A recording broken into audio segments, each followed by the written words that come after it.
আকিদা বুঝে আমরা নাকি বাতিল আকিদার লোক। তোদের আকিদা ঠিক কর আগে। হাজের নাজের নবীদের আকিদা কোথায় পাইছো তোমরা? আমি ওই জায়গাতে যখন ছিলাম 20 বছর, তখন আমি এই আকিদা পোষণ করছি না, এটাই মানছি না।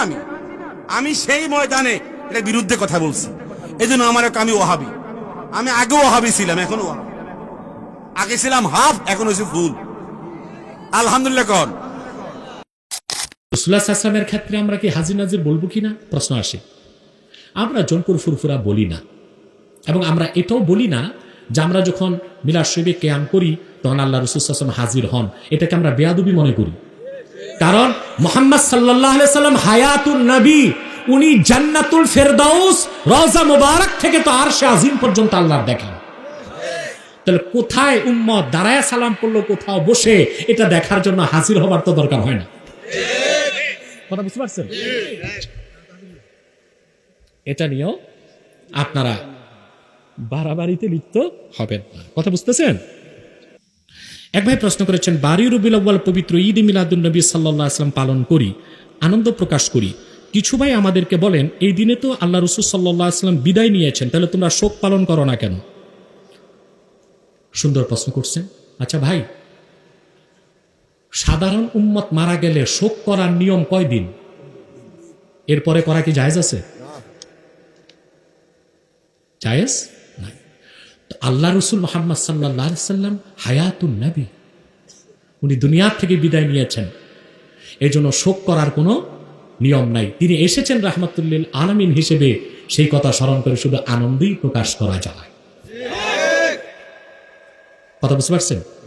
কারণ আল্লাহ রাসূল সাল্লাল্লাহু আলাইহি ওয়াসাল্লাম ইরশাদ করেছেন যে আমার উম্মত আমার বিদায়ের পর তোমরা শোক করবা না, কারণ আমি হায়াতুন নবী।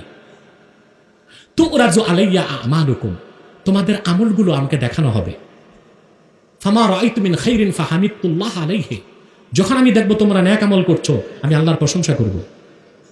ওমা রাআইতু মিন শাররিন ফাস্তাগফারতুল্লাহ লাকুম, যখন দেখব তোমরা গুনাহ করতেছো, আমি আল্লাহর কাছে তোমাদের জন্য ক্ষমা চাইব। 2, ইমাম সিউতি কথা সুন্দর জবাব দিয়েছেন আল হাবিলুল ফাতাওয়ায়। আল হাবিলুল ফাতাওয়া প্রথম খণ্ড 223 পৃষ্ঠা। শুধু মিলাদকে আমি ঈদে মিলাদুন নবীর উপর তিনি একটা ফতোয়াই লিখেছেন ইমাম জালালউদ্দিন সিউতি, তার নাম হুসনুল মাকসাদ ফি আমালিল মাউলিদ। সেখানে তিনি বলেছেন শরীয়তের হুকুম হচ্ছে শোককে গোপন করা আর আনন্দকে প্রকাশ করা। এই জন্য আমরা আনন্দ প্রকাশ করি, শোক করার প্রয়োজন নাই। কথা বুঝতে পেরেছেন? প্রিয় সাহেব, কিছু বক্তা বলে সর্বশ্রেষ্ঠ সর্বোত্তম দরুদ হলো দরুদ ইব্রাহিম, কারণ এই দরুদ শরীফে নামাজে পড়া হয়। এটা ভুল ফতুয়া। কেন ভুল? আপনি দরুদ ইব্রাহিম পড়তে পারবেন, নামাজের বাইরে কোনো সমস্যা নাই, কিন্তু সোয়াব কম পাবেন।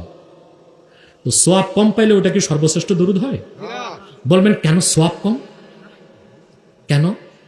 কারণ আপনি নামাজে যে দরুদ ইব্রাহিম পড়েন ওটা শুধু দরুদ আছে, কিন্তু আল্লাহর হুকুম দরুদ ও সালাম, সাল্লু আলাইহি ও সাল্লিমু তাসলিমা, দরুদ পাঠাও, সালাম পাঠাও। তা নামাজের বাইরে দরুদ ইব্রাহিম পড়লে শুধু দরুদ পড়া হয়, সালাম পড়া তো হয় না, এই জন্য সোয়াব কম। বলবেন তো নামাজে যে পুরি সোয়াব কম হয় না, নামাজে আগে আত্তাহিয়াতে সালাম পড়েন, পরে দরুদ পড়েন। কথা বুঝতে পারছেন? অনেক মৌলবী সাহেব না বুঝেই বলে আব্বাস সাহেব কইছে দরুদ ইব্রাহিম পড়া যাবে না। কি বলি তা শোনে না, না শুনে কান কথায় হইচই করে। কথা বুঝতে পারছেন? দরুদের সাথে সালাম থাকলে সওয়াব বেশি হয়।